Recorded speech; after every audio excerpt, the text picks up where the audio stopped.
Early morning in Savo, and the older orphans are up and about.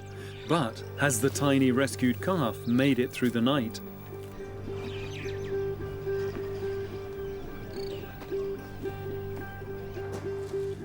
To everyone's surprise, he's alive and he's up on his feet.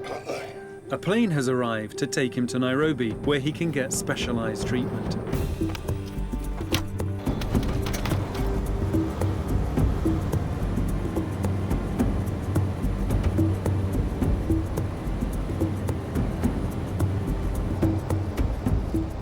After an hour's flight, it's only a short drive to the orphanage.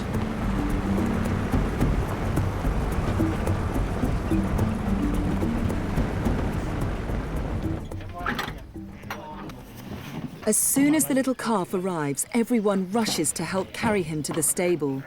He's so weak he can barely stand on his own, let alone walk.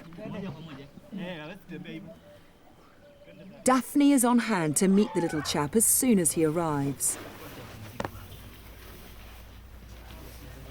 She's a world expert on rearing baby elephants and immediately goes to work with some homeopathic medicine. First I gave him some rescue remedy.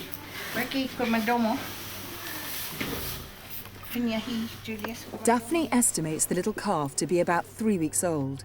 He's been named Ndololo after the area where he was found. Very dehydrated.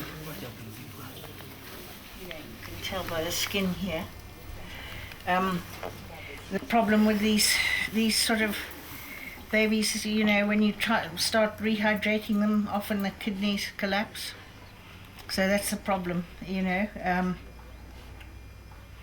But we can just try, you know, lots of rehydration, just a little bit of milk to begin with, because, you know, that can really mess up his stomach and he can't afford to have a bout of diarrhea. He's in pretty poor shape. I think probably one of the worst that we've had come in.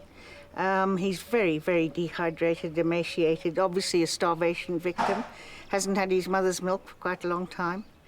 And he's got something seriously wrong with one eye. And the other one doesn't look too good either. So he's got problems with his eyes, definitely. Ndololo will need round-the-clock care if he's to stand any chance of survival.